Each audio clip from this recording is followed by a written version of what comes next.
Alors, regardez bien ceci. Ce que je vais expliquer ici va vous permettre d'adapter certains styles graphiques, notamment ceux que vous allez chercher sur le web. Quand vous les utilisez sur vos objets, ils ne sont pas nécessairement bien comme vous voulez. Vous allez pouvoir les adapter. Alors, je vais ici appliquer sur mon objet, sur mon texte ici, je vais appliquer ce style graphique-là, qui est vraiment pourri, je trouve, comme résultat. Mais c'est parce que les épaisseurs de contours sont trop grandes par rapport à la dimension là, des caractères. Donc, regardez bien. Open your eyes. Je sélectionne mon texte, je vais le zoomer en arrière et l'agrandir. Voilà. Évidemment, le texte plus grand, les contours ne se modifient pas d'épaisseur et à un certain moment, il est possible que ça donne quelque chose de bien. Donc ce que je vous explique là est très chouette quand vous irez chercher des styles graphiques déjà tout faits sur le web, retenez bien ça. Mais même pour des styles graphiques que vous avez fait vous-même, vous voyez que ça peut servir.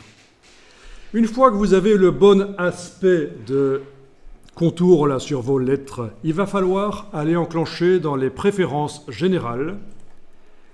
Donc Illustrator, préférences générales, il faut enclencher ceci. Mise à l'échelle des contours et des effets. Je l'ai coché, ça veut dire que maintenant, quand je modifie la dimension d'un objet, les épaisseurs de contour se mettent à jour, ce qui n'était pas le cas juste avant. Je mets l'objet à la taille à peu près des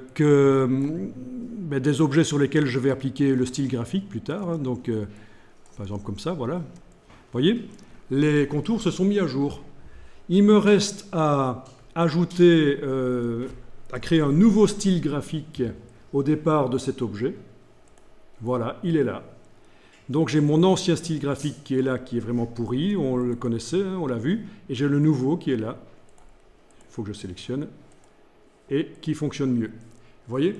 Comment adapter? Alors dans Photoshop, vous avez quelque chose qui s'appelle mise à échelle des effets. Quand vous allez chercher un style graphique sur le web et que vous voulez l'adapter pour une certaine dimension, il y a mise à échelle des effets. Dans Illustrator, je ne pense pas que ça existe. Voilà le système que je propose. Dimensionner l'objet pendant que dans les préférences générales, ceci est décoché.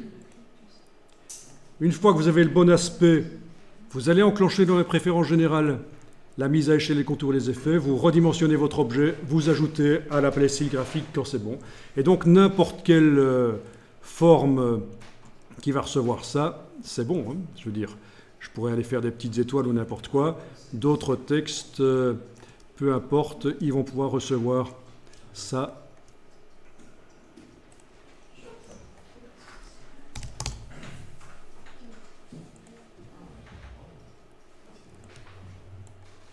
Donc c'est adapter un style graphique. Ça fait partie des choses que vous pouvez modifier que sur les styles que vous allez chercher sur le web. Donc il n'y a pas seulement que les couleurs ou les dégradés, les motifs que vous pouvez changer. Il y a aussi les épaisseurs de contours qui vont pouvoir être changées comme ça.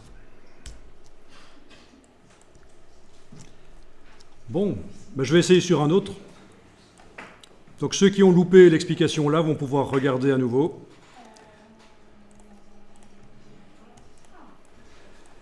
Je vais appliquer un style graphique sur mon texte ici.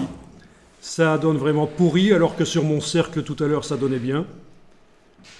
C'est pas grave. Pendant que dans les préférences générales, mise à échelle des contours et des effets est décochée, je zoome en arrière, je redimensionne, avec la touche majuscule bien sûr, voilà, je redimensionne, jusqu'à ce que j'obtienne l'effet qui me plaît. Tiens, je me dis, ça c'est génial, c'est ce qu'il me faut. C'est moche, mais enfin, dans un certain contexte, pourquoi pas. Évidemment, ça ne donnera comme ça que quand ce sera appliqué sur des objets de cette dimension-là, mais c'est immense, donc je ne peux pas. Il faut absolument que maintenant j'aille dans les préférences générales enclencher la mise à échelle des contours et des effets, que je redimensionne ça. Donc ça garde le même aspect, les effets spéciaux se redimensionnent. Je l'ajoute à la palette style graphique modifiable du document, pas ma bibliothèque qui est là, elle n'est pas modifiable, la palette style graphique du document, voilà. Et maintenant je vais pouvoir l'appliquer sur n'importe quoi.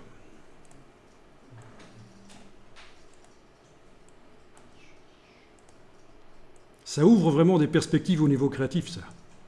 Ça vous permettra de faire beaucoup de choses, pouvoir adapter comme ça des styles graphiques. Donc pour le remettre dans le style graphique, il suffit de sélectionner l'objet qui a été redimensionné.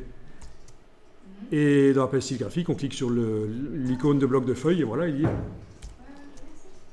Je crois qu'on peut aussi déplacer dans l'appel style graphique. Oui, on peut aussi déplacer, ça marche. Il y a toujours plein de solutions chez Adobe pour... Il y avait d'ailleurs un bouquin qui s'appelait le Drag and Drop Design, où il expliquait comment dans les logiciels Adobe, on peut, par le glisser-déposer, utiliser tous les logiciels Adobe.